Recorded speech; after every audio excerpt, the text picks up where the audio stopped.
മലയാളത്തിൽ തിയേറ്ററുകാരുടെ സമരം എത്രത്തോളം നീണ്ടുകൊണ്ട് പോകുമെന്ന് അറിയില്ല.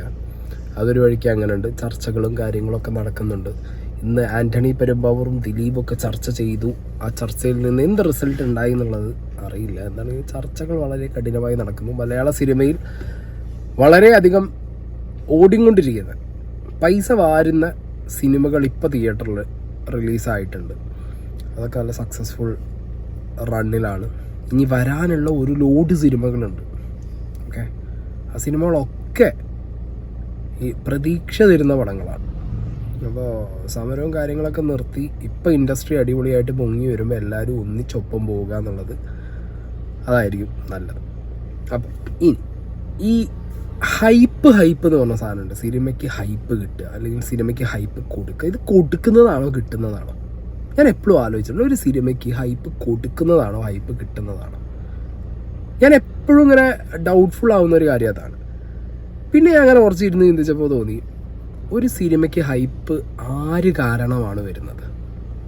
ഇപ്പോൾ ഒരു സിനിമ, ലാലേട്ടൻ അഭിനയിക്കുന്ന ഒരു സിനിമ, മമ്മൂക്ക അഭിനയിക്കുന്ന ഒരു സിനിമ. മലയാളത്തിൽ ലാലേട്ടനോ മമ്മൂക്കയോ അഭിനയിക്കുകയാണ്, ഒരു സിനിമ കമ്മിറ്റ് ചെയ്തു, അതിൻ്റെ ഒരു ഫസ്റ്റ് ലുക്ക് പോസ്റ്റർ ഒന്നും ഹൈപ്പാണ്. Because of Lalettan, because of Mammukka. എല്ലാ ഭാഷകളിലും അങ്ങനെ. ഇപ്പോൾ തമിഴ്നാട്ടിൽ പോയ വിജയ്, തല അജിത്ത്, സൂര്യ, അങ്ങനെ അവരൊക്കെ തല കണ്ടാലേ ഹൈപ്പാണ്. പിന്നെ വിജയിൻ്റെ കാര്യം ഞാൻ പറയണേയില്ല, രജനീകാന്ത് സാർ പറയണേയില്ല. അങ്ങനെ ആരെ തല കണ്ടാലും ഹൈപ്പാണ്. ഈ ഹിന്ദിക്ക് പോയി കഴിഞ്ഞാൽ ഓൾ ബിഗ് ഗാൻസ്, തല കണ്ടാലേ ഹൈപ്പാണ്.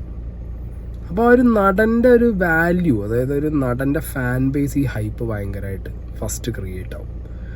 പിന്നെയാണ് അതിൻ്റെ ഡയറക്ടറെയും അതിൻ്റെ റൈറ്ററെയും ഒക്കെ ആളുകൾ അതെനിക്ക് തോന്നുന്നു ഇപ്പം അടുത്തായിട്ടാണ് കൂടുതലായിട്ട് അത് ഫോക്കസ്ഡ് ആവാൻ തുടങ്ങിയത്. ഓക്കെ, മമ്മൂക്ക ഇന്ന സിനിമയിൽ അഭിനയിക്കുന്നു, അതിൻ്റെ ഡയറക്ടർ ഇന്ന ആളാണ്, അതിൻ്റെ റൈറ്റർ ഇന്ന ആളാണ്, ആ സിനിമ ഇന്ന ജോണറാണ്.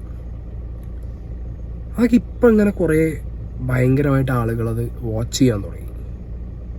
ഓക്കെ, ഞാനിപ്പോൾ ഇത് പറയാൻ കാരണം, ഇന്ന് എത്ര പേരുടെ എനിക്ക് ഈ ടർബോൻ്റെ പോസ്റ്റർ അയച്ചു തന്നെ, സെക്കൻഡ് ലുക്ക് പോസ്റ്റർ ചേട്ടാ. അപ്പം ഞാൻ നോക്കണ സമയത്ത് സംഗതി ഒരു കോമഡി എലമെൻറ്റ് തോന്നി എനിക്ക്. ഞാൻ അങ്ങനെ ടർബോൻ്റെ അതിഭീകരമായിട്ടുള്ള അപ്ഡേറ്റ്സ് എടുത്ത് വെച്ചിട്ടൊന്നുമില്ല. അല്ലെങ്കിൽ മമ്മൂക്ക ഇപ്പോൾ എവിടെ പോയാലും കണ്ണടയും കുറച്ചൊരു യോയോ ഷർട്ടൊക്കെ ഇട്ട് പോയി പുറത്തിറങ്ങിയ അപ്പോൾ ടർബോ ലുക്ക് ഇത് ഞാൻ പറഞ്ഞു കേൾക്കുന്നുണ്ട്. എവിടെ പോയാലും മമ്മൂക്കാൻ്റെ ലുക്ക് പെട്ടെന്ന് കമ്പയർ ചെയ്യുന്നത് എല്ലാവരും ടർബോ ലുക്ക് എന്ന് പറഞ്ഞിട്ടാണ് കമ്പയർ ചെയ്യുന്നത്. അപ്പം അങ്ങനെയാണ് ടർബോ സാധനം എൻ്റെ ചെവിക്ക് എത്തുന്നതും. പിന്നെ പല വേദികളിലും പല സ്ഥലങ്ങളിലും പലരായിട്ട് പല നടന്മാരും ഒക്കെ ടർബോയിലെ മമ്മൂക്ക ടർബോ എന്ന് പറയുന്നുണ്ട്. അപ്പം അങ്ങനെയാണ് ഇത് ടർബോൻ്റെ ഈ ഒരു സംഗതി ഇന്ന് പോസ്റ്റർ വന്നപ്പോൾ പിന്നെ ഞാൻ എടുത്ത് നോക്കി, കംപ്ലീറ്റ് ഒന്ന് അരിച്ച് പെറുക്കി ടർബോനെ കുറിച്ചിട്ട്. ഹൈപ്പ് എങ്ങനെ ക്രിയേറ്റ് ആവും എന്നുള്ളതൊന്നും അറിയണമല്ലോ. കാരണം ഇത്ര ഹൈപ്പ് ഒരു മലയാള സിനിമയിലൊരു പോസ്റ്റർ വരുമ്പോഴത്തേക്ക് ഇത്ര ഹൈപ്പ്. പിന്നെ ഞാൻ അങ്ങനെ വിചാരിച്ച് ബ്രഹ്മയുഗം ഭയങ്കര ഹിറ്റ്, കണ്ണൂർ സ്ക്വാഡ് ഭയങ്കര ഹിറ്റ്, ബാക്ക് ടു ബാക്ക് ഹിറ്റുകൾ നമ്മുടെ മമ്മൂക്കാൻ്റെ നിന്ന് കിട്ടുമ്പോൾ ചിലപ്പോൾ ആ പ്രതീക്ഷ കൊണ്ടുള്ളൊരു ഹൈപ്പും ആവാലോ ഈ സംഗതി. ഇത് അങ്ങനെയും വരാം. അപ്പം എന്താണെങ്കിലും ടർബോൻ്റെ ഈ ഒരു പോസ്റ്റർ കൊള്ളാടേ. ഒരു പോലീസ് സ്റ്റേഷൻ്റെ അകത്ത് കാണുമ്പോൾ തന്നെ കുറച്ച് കോമഡിയാണ്. മൂപ്പര് മറ്റേ G-Shockൻ്റെ വാച്ചൊക്കെ കെട്ടി നിലത്തിങ്ങനെ ഇരിക്കുന്നുണ്ട്. ആൻഡ് ബൈ ദ വേ ടർബോന് ഒരു ഇൻസ്റ്റാഗ്രാം പേജ് ഉണ്ടെന്ന് മനസ്സിലായി, ടർബോ ദ ഫിലിം എന്ന് പറഞ്ഞിട്ട്. അപ്പോൾ ഇതിന് മുമ്പ് വന്ന ടർബോൻ്റെ പിന്നെ അതൊക്കെ എല്ലാവരും കണ്ടു കാണും. ഫസ്റ്റ് പോസ്റ്ററൊക്കെ എല്ലാവരും കണ്ടതാണ്. അതൊരു മാസ സാധനമാണ്. അത് നോക്കുമ്പോഴാണ് ഇതിൻ്റെ ജോണർ. ടർബോ മിഥുൻ മാനുവൽ എന്ത് കൈൻഡ് ഓഫ് സിനിമയാണ് എഴുതി വെച്ചിട്ടുള്ളത് എന്നുള്ളത് മിഥുൻ മാനുവൽ തന്നെ പറഞ്ഞിട്ടുണ്ട്. ടർബോ എന്ത് ത്രില്ലറാണ്, ആക്ഷൻ കോമഡിയാണ്. ഇനി ആക്ഷൻ കോമഡിയാണ് Turbo. Action comedy plus Mammukka, action comedy സ്റ്റോറിയിൽ മമ്മൂക്ക, അങ്ങനെ പറയുമ്പോൾ തന്നെ രാജമാണിക്യം, പോക്കിരി രാജ, അങ്ങനെ കുറേ സാധനങ്ങൾ. ഇവൻ കോട്ടയം കുഞ്ഞച്ചൻ വരെ വരും അല്ലേ, ഒരു ആക്ഷൻ കോമഡി ഇല്ലേ കോട്ടയം കുഞ്ഞൻ. അങ്ങനെ മമ്മൂക്കാൻ്റെ കുറേ ഈ ആക്ഷൻ കോമഡി സാധനങ്ങൾ മമ്മൂക്ക ഭയങ്കര കിടലമാണ്. ഇപ്പം മിഥുൻ മാനുവൽ ഇതൊരു ആക്ഷൻ കോമഡിയാണ് എന്ന് പറയുമ്പോൾ ഇതിൻ്റെ ഫസ്റ്റ് പോസ്റ്റർ കണ്ടപ്പോൾ കുറച്ചൊരു മാസ സാധനവും സെക്കൻഡ് പോസ്റ്റർ ആയപ്പോഴത്തേക്ക് കുറച്ച് ഒരു കോമഡി എലമെൻറ്റും. അപ്പോൾ മൂപ്പര് പറഞ്ഞ പോലെ തന്നെ ഒരു ആക്ഷൻ കോമഡി സാധനമാണ് എന്നുള്ളത് ആദ്യം തന്നെ കൺഫേം ചെയ്യുന്ന രണ്ട് സാധനങ്ങൾ, രണ്ട് പോസ്റ്റേഴ്സ് പുറത്തേക്ക് തന്നിരിക്കുകയാണ്. And by the way the director വൈശാഖാണ് ഇതിൻ്റെ ഡയറക്ടർ. അപ്പോൾ ടർബോനെ കുറിച്ച് അവിടെ തീരുന്നില്ല. ഞാൻ പറഞ്ഞല്ലോ ഹൈപ്പ് എങ്ങനെ ക്രിയേറ്റ് ആവുന്നത്. ഒന്ന് Mammukka, the very first element മമ്മൂക്കാൻ്റെ ലുക്സ്. എവിടെ പോയാലും കണ്ണട വെച്ച് ഷർട്ടിട്ട് മമ്മൂക്ക ഇറങ്ങിയ അപ്പം ടർബോ ലുക്ക്. അത് നിങ്ങൾക്ക് ഈ അടുത്ത കാലത്ത് വന്ന എല്ലാ ഫോട്ടോസിനും നിങ്ങൾ എടുത്ത് നോക്കിയോ കമൻറ്റ് ബോക്സിൽ ഇത് ടർബോക്കാണ്. ഇതൊന്നും പോരാഞ്ഞിട്ട് ബാക്കി നടന്മാർ അവരുടെ ഇൻ്റർവ്യൂസിലും സമയത്തൊക്കെ ടർബോയെ കുറിച്ചാണ് പറയുന്നത്. ഓസ്ലറിൻ്റെ ടൈമിൽ നമ്മുടെ ജയറാമേട്ടൻ, ഇനി മമ്മൂക്ക ഇവിടെ ഇല്ലെങ്കിലും മമ്മൂക്കയുടെ സ്നേഹം ഇവിടെ എന്താണ് അവിടെ ടർബോ ഇടിച്ചോണ്ടിരിക്കുക. ടർബോയുടെ ഷൂട്ട് ലൊക്കേഷനിലാണ് മമ്മൂക്ക. അപ്പൊ മമ്മൂക്ക ഫാൻസിൽ അല്ല അവിടെ ഇടിച്ചുകൊണ്ടിരിക്കുക ടർബോൻ്റെ ലൊക്കേഷനിൽ എന്നാണ് മമ്മൂക്കാൻ്റെ കേസിൽ പറഞ്ഞിട്ടുള്ളത്. ഞാൻ മമ്മൂക്കാനോട് തന്നെ ചോദിച്ചപ്പോൾ ഉണ്ടായിരുന്നു കേട്ടോ, മമ്മൂക്ക പറഞ്ഞത് കേട്ടോ. ടർബോന്റെ ലുക്കിലാണുള്ളത്. ഇപ്പോൾ ടർബോ മമ്മൂട്ടി കമ്പനി തന്നെ ഏറ്റവും കൊമേഴ്ഷ്യൽ ആയ ഒരു ഇടിയോടിടി മമ്മൂക്ക സിനിമയായിരിക്കും.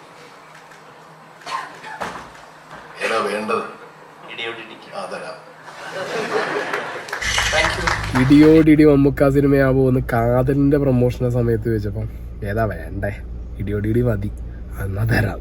അപ്പോൾ ഇതിൻ്റെ ഒരു ആക്ഷൻ്റെ ഈ സിനിമ ആക്ഷൻ എത്രത്തോളം ഉണ്ട്, അല്ലെങ്കിൽ ആക്ഷൻ എത്രത്തോളം ഫോക്കസ്ഡ് ആണെന്നുള്ളത് നമ്മുടെ വിനയ് ഫോർട്ടിൻ്റെ പടം പ്രൊമോട്ട് ചെയ്യാൻ വേണ്ടി വന്ന ടൈമിൽ ഇതിൻ്റെ ആക്ഷൻ, ഈ സിനിമയുടെ ഒരു ആക്ഷൻ, ആ ഒരു സാധനത്തിനെ കുറിച്ച് പറയുന്നത്, ഈ സിനിമയിൽ ഇടി എത്രത്തോളം ഉണ്ട്, അല്ലെങ്കിൽ എത്രത്തോളം അവർ ഇടിയിൽ ഫോക്കസ്ഡ് ആണ് ഈ സിനിമ എന്നുള്ളത്. ഞങ്ങളെ മമ്മൂക്കേനെ പടം കാണിക്കാൻ വേണ്ടിയിട്ടുള്ള ആഗ്രഹം ആനന്ദ് പറയുകയും ഷാജോൻ ചേട്ടൻ മമ്മൂക്കേനെ വിളിക്കുകയും ഞാനും ആനന്ദും ഷാജോൻ ചേട്ടനും സെറിൻ കൂടെ പോയിട്ട് മമ്മൂക്കിനെ കണ്ടു. 10-25 ദിവസമായിട്ട് ടർബോയുടെ സെറ്റിൽ ഫൈറ്റ് സീക്വൻസ് അടക്കുകയാണ്. രാവിലെ മുതൽ രാത്രി വരെ ഇടിയാണ്. നമ്മൾ എല്ലാം എക്സ്പീരിയൻസും ഏജും ഒക്കെ കണക്കാക്കണം. അപ്പം നമ്മൾ പോകുമ്പോൾ നമുക്ക് ടയേർഡാണ്. പക്ഷെ എന്താ പറഞ്ഞാൽ നമ്മളെപ്പോഴും കാണുന്ന പോലെ ഗുഡ് ലുക്സും ചാമും പരിപാടിയൊക്കെ അങ്ങനെ പുള്ളി ഇങ്ങനെ ഞങ്ങൾ നോക്കുമ്പോൾ കാരവാനിലാണ് ഞങ്ങൾ പുറത്ത് വെയിറ്റ് ചെയ്തു. മമ്മൂക്ക വന്നു. അപ്പോൾ നമ്മളോട് സംസാരിച്ചിട്ട് പറഞ്ഞു ഇവിടെ ഇരിക്കൂ, ഞാൻ ഫൈറ്റ് ചെയ്യാൻ പോവാണ് വരാണെന്ന് പറഞ്ഞ് മമ്മൂക്ക ഫൈറ്റ് ആയിട്ട് തിരികെ വരുമ്പോൾ ഏതോ ഒരു ഫൈറ്റർ എന്തോ ചെറിയ മിസ്റ്റേക്ക് പറ്റിയിട്ട് മമ്മൂക്കയുടെ മേത്ത് വന്ന് ഇടിക്കുകയും മമ്മൂക്ക പതുക്കെ ഒന്ന് മതിലിൽ പോയി ചാരുകയും മമ്മൂക്കയുടെ ഇവിടെയൊക്കെ സ്ക്രാച്ച് വരികയൊക്കെ ഉണ്ടായി. എന്നിട്ട് മമ്മൂക്ക പറഞ്ഞു ഇത് ഇപ്പൊ പറ്റിയാണെന്നൊക്കെ പറഞ്ഞിട്ട് പുള്ളി ഇങ്ങനെ ഇരിക്കുകയാണ്. 25 ദിവസമായിട്ട് ഫൈറ്റ് അടങ്ങുന്ന കണ്ട 25 ദിവസമായിട്ട് ഫൈറ്റ് ഷൂട്ട് ചെയ്തുകൊണ്ടിരിക്കുന്നു, ഇടിയോടിടി. അപ്പോഴാണ് എനിക്ക് മനസ്സിലായത് ഇതൊരു ഹൈപ്പ് എന്ന് പറയുന്നത് ആരും കൊടുത്തിട്ടോ അല്ലെങ്കിൽ ഉണ്ടാക്കിയെടുത്തിട്ടോ അല്ലെങ്കിൽ അത് നമുക്ക് വേറെ മുഴച്ച് മനസ്സിലാവും. ഒരു സിനിമയുടെ ഹൈപ്പ് കൊടുക്കുന്നത് പ്രൊമോഷൻ വർക്കിലൂടെ ഹൈപ്പ് കുത്തിക്കയറ്റുന്നത് നമുക്ക് മനസ്സിലാക്കാം. ചില സിനിമകൾക്ക് ഇങ്ങനെയാണ്. അതായത് ഇപ്പോൾ ഓസ്ലറിൻ്റെ അവിടെ മറ്റേ ജയറാമേട്ടന് ഇടി പറയേണ്ട ഒരു ആവശ്യമില്ല, അവിടെ റെഫർ ചെയ്ത് പറയേണ്ട ആവശ്യമില്ല. വിനയ് ഫോർട്ടിനിവിടെ ഈ ഒരു എക്സ്പീരിയൻസ്, വിനയ് ഫോർട്ടിൻ്റെ സിനിമ മമ്മൂക്കാനെ കാണിക്കാൻ പോയ സമയത്ത് അവിടെ 10-25 ദിവസമായിട്ട് ഇടീൻ്റെ ഷൂട്ട് നടക്കുകയാണ്. അപ്പം ഇങ്ങനെ എന്താ പറയുക, ഒരു സിനിമേനെ ഇങ്ങനെ ഹൈപ്പിലേക്ക്, ഇത് ഇവർ മാത്രമല്ല, എനിക്ക് തോന്നുന്നു ഇനിയും കുറച്ച് 1-2 പേരുടെയും കൂടി ക്ലിപ്സ് ഞാൻ യൂട്യൂബിൽ കാണുന്നുണ്ട്.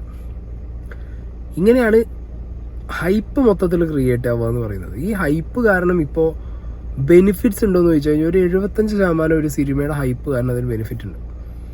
ഒരു 25% ബെനിഫിറ്റ് ഇല്ല എന്ന് പറയാൻ കാരണം 75% ഞാൻ പറഞ്ഞല്ലോ ഈ സിനിമ ഇറങ്ങുന്നതിന് മുമ്പുള്ള ബിസിനസ്സൊക്കെ അവർക്ക് നടക്കും. ഒരു സിനിമ വലിയ ഹൈപ്പിലൊരു സിനിമ ഇറങ്ങുമ്പോൾ സിനിമ ഇറങ്ങുന്നതിന് മുന്നുള്ള ബിസിനസ്സൊക്കെ നടക്കും. സിനിമ ഇറങ്ങിയതിന് ശേഷം അത് ഹൈപ്പ് തന്നെ നിലനിന്ന ബമ്പർ അടിച്ചു, ഹൈപ്പ് നിലനിർത്താൻ പറ്റിയില്ല. ഓക്കെ, ഇതെന്താ പറയുക, ഈ ഹൈപ്പ് ക്രിയേറ്റ് ആവുന്നത് ഞാൻ പറയുമ്പോൾ കൃത്യമായിട്ടൊരു സിനിമേൻ്റെ അണിയറ പ്രവർത്തകർ അത് നോക്കണം. നിങ്ങൾ എടുക്കാൻ പോകുന്ന പടം അതൊരു ഹൈപ്പ് ക്രിയേറ്റ് ആവുന്ന, അത് നിങ്ങൾ ക്രിയേറ്റ് ആക്കാതെ തന്നെ ഒരു ഹൈപ്പ് ക്രിയേറ്റ് ആവുന്നുണ്ടെങ്കിൽ ആ ഹൈപ്പ് ക്രിയേറ്റ് ആവുന്നതിനനുസരിച്ച് നിങ്ങൾ നിങ്ങളെ പ്രൊഡക്റ്റിലെ ക്വാളിറ്റി മെയിൻറ്റെയിൻ ചെയ്യണം. ഒന്ന്. രണ്ടാമത്തെ കാര്യം, അങ്ങനെ ഒരു ഹൈപ്പ് അൺവാണ്ടഡ് ഹൈപ്പാണ് ക്രിയേറ്റ് ആവുന്നത്. ഇപ്പം ചുമ്മാ കയറിയിട്ട് കുറേ ആൾക്കാർ ഈ സിനിമയ്ക്ക് ഒരു ആവശ്യമില്ലാതെ ഇവിടെ ഇത് KGF മാതിരി അടിപ്പടം, ഇത് കുലുങ്ങും, ഇത് തകരും എന്നൊക്കെ പറഞ്ഞു കഴിഞ്ഞാൽ അങ്ങനത്തെ ഹൈപ്പ് ആരെങ്കിലും പറയുന്നോ അല്ലെങ്കിൽ എവിടെന്നെങ്കിലും വരുന്നുണ്ടോ എന്ന് അപ്പോൾ അവിടെ കട്ട് ചെയ്യുക. നിങ്ങളുടെ യഥാർത്ഥത്തിൽ എന്താണോ പടം അതാണിത്.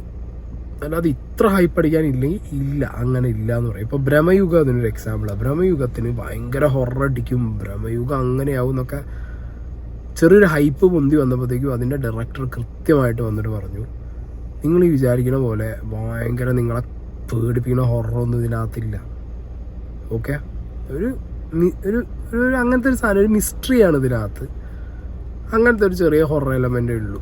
അങ്ങനെ അവിടെ കറക്റ്റ് കട്ട് ചെയ്യാൻ പറ്റി അങ്ങേർക്ക്. അപ്പം അങ്ങനെ ഹൈപ്പ് കട്ട് ചെയ്യേണ്ടടുത്ത് കട്ട് ചെയ്യണം. ഇനി ഇല്ല, നിങ്ങളായിട്ട് ചിലരുണ്ട് സിനിമയ്ക്ക് കുഴപ്പമില്ല, പടം കുറച്ചൊരു ആവറേജ് വർക്കിംഗ് ആവും, എന്നാലും കുഴപ്പമില്ല, ഹൈപ്പ് കുറച്ച് കയറ്റി അടിക്കാം, അങ്ങനെ അടിച്ചു വിടുന്നവരുണ്ട്. അവരപ്പോൾ സിനിമ റിലീസാവുന്നതിന് മുമ്പുള്ള ബിസിനസ്സാണ് നോക്കുന്നത്. ആൻഡ് സിനിമ ആ ഹൈപ്പിലൂടെ കുറച്ച് പേര് അധികം കയറി കാണുന്നത് കണ്ടോട്ടെ എന്നുള്ള മെൻറ്റാലിറ്റിയിലായിരിക്കും അവർ ഹൈപ്പ് ക്രിയേറ്റ് ചെയ്യുന്നത്. ഓക്കെ, അപ്പം ഞാൻ സത്യം പറഞ്ഞാൽ ഞാൻ ടർബോൻ്റെ ഇത്രത്തോളം ആളുകൾ എനിക്കിത് ഇങ്ങനെ ചേട്ടാ ടർബോനെ കണ്ടോന്ന് നോക്കുമ്പോൾ ഞാൻ സത്യം വിചാരിച്ചു, സത്യത്തിൽ ഭയങ്കര അത് ഞാൻ പറഞ്ഞു റീസെൻ്റ്ലി മമ്മൂക്കാർ ഇത്രയും സിനിമകൾ വർക്കായതുകൊണ്ട് തന്നെ ആയിരിക്കും അത്. പിന്നെ എനിക്ക് തോന്നുന്നു മലയാളികൾ ഭയങ്കരമായിട്ട് പ്രതീക്ഷിക്കുന്നുണ്ട്. ത്രില്ലർ കണ്ടു നമ്മളിപ്പോൾ, ഹൊറർ കണ്ടു നമ്മളിപ്പോൾ, ഭയങ്കര റിയലിസ്റ്റിക് മൂവീസ് കാണുന്നു മലയാളത്തിൽ. നമ്മളെ മനസ്സിലെവിടെയോ നമുക്കിപ്പോഴും ആ ഒരു മാസ് കോമഡി സാധനം, അടിയോടടിയും ഇപ്പുറത്ത് തമാശയും, ലൈക്ക് പോക്കിരി രാജ, ലൈക്ക് രാജമാണിക്യം, അങ്ങനത്തെ ഒക്കെ സാധനങ്ങൾ മലയാളികൾ മിസ് ചെയ്യുന്നു തോന്നുന്നു. സോ 2024 മലയാളം സിനിമയ്ക്ക് ഒരു ഗ്രേറ്റ് ഇയറാന്നുള്ള തുടക്കം തന്നെ ഉണ്ട്. സോ ടർബോ പോലുള്ള മൂവികൾ വന്ന് സക്സസ്ഫുള്ളായി നമ്മുടെയൊക്കെ ആ ഒരു മനസ്സിന് സന്തോഷം വരട്ടെ.